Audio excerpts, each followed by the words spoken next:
আজকের দিনের জন্য পিতা ঈশ্বরের ধন্যবাদ দিই।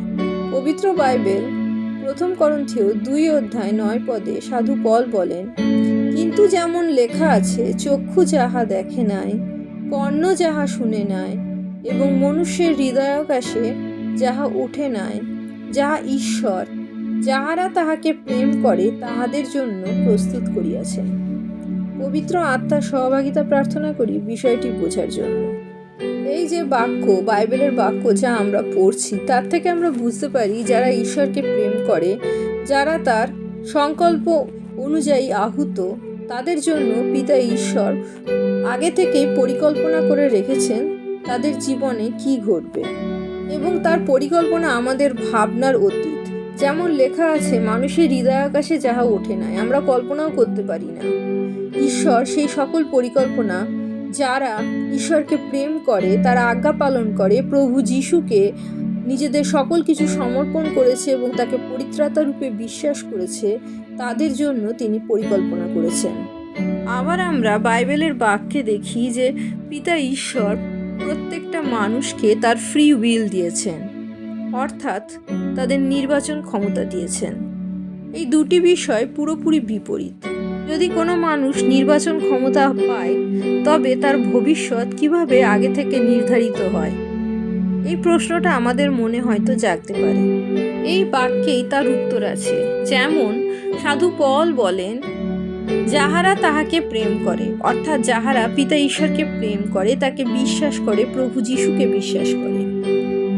পৃথিবীতে অনেক দুর্ঘটনা ঘটছে যা আমাদের কোনো মানুষেরই কাঙ্ক্ষিত নয়, এবং আমরা ভাবি যে এই পৃথিবীর সৃষ্টিকর্তা ঈশ্বর কেন এইসব ঘটনা আমাদের জীবনে ঘটতে দিচ্ছেন বা এই পৃথিবীতে ঘটতে দিচ্ছেন। পিতা ঈশ্বর কোনো মানুষকে কন্ট্রোল করেন না। যেমন তিনি আদম এবং হবাকে জোর করে এদেন উদ্যানে বন্দি করে রাখেননি, তারা নিজের ইচ্ছায় পিতা ঈশ্বরকে অস্বীকার করে পৃথিবীতে নেমে এসেছিলেন, বিতাড়িত হয়েছিলেন এদেন উদ্যান থেকে। ঠিক তেমনই এই পৃথিবীতে আরও একদল ঈশ্বর সৃষ্ট দূত এই পৃথিবীতে পতিত হয়েছিল তাদের ইচ্ছায়, কারণ তাদের অন্তরে প্রবেশ করেছিল অহংকার, এবং তাদেরই আমরা শয়তান বলে থাকি। তারা একা নয়, অনেক জন আছে, এবং তারা এই পৃথিবীতে এখন রাজত্ব করছে। যেমন তারা প্রভু যিশুকে বলেছিল পরীক্ষা করতে এসে যে এই পৃথিবী তার, আর প্রভু যিশু যদি শয়তানের কাছে নত হয়, তবে তাকে সে এই পৃথিবী দেবে। কিন্তু প্রভু যিশু বাইবেলের বাক্য দিয়ে সে শয়তানকে তাড়িয়ে দিয়েছিল, এবং তার পরীক্ষায় শয়তান নিজে পরাজিত হয়েছিল। এই পৃথিবীতে যে সকল দুর্ঘটনা ঘটছে মানুষের দ্বারা, যে সকল অপকর্ম মানুষ ঘটাচ্ছে, মানুষের জীবনে, অন্য মানুষের জীবনে বিনাশ, মৃত্যু ডেকে আনছে, সেই সব মানুষগুলো নিজেদের চয়েসে সেই সব ঘটাচ্ছে।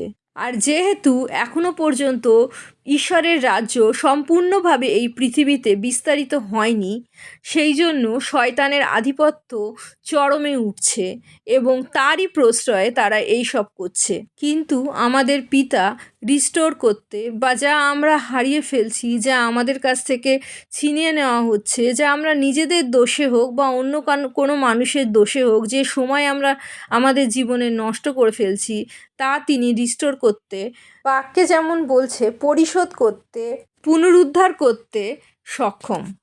প্রভু যিশু তার বাক্যে বলেন, সকলেই আহুত কিন্তু অল্পই মনোনীত। প্রভু যিশু পিতা ঈশ্বরের রাজ্যে প্রবেশ করার জন্য, তাকে বিশ্বাস করে পিতা ঈশ্বরের সন্তান হয়ে ওঠার জন্য পৃথিবীর প্রত্যেকটা মানুষকে আহ্বান জানিয়েছেন।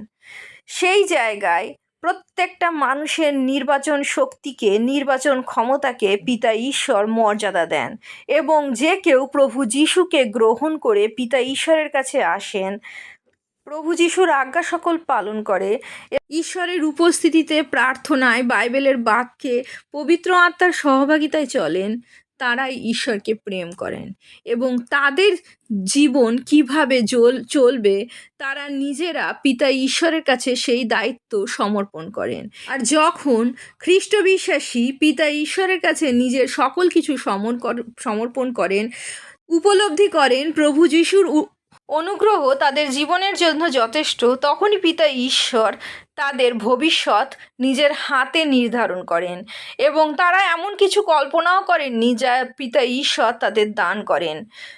যেমন বাক্য বলছে, চক্ষু যাহা দেখে নাই, কর্ণ যাহা শোনে নাই, এবং মনুষ্যের হৃদয় আকাশে যাহা ওঠে নাই, যাহা ঈশ্বর যাহারা তাহাকে প্রেম করে তাহাদের জন্য প্রস্তুত করিয়াছেন। প্রভু যিশুর জয় হোক।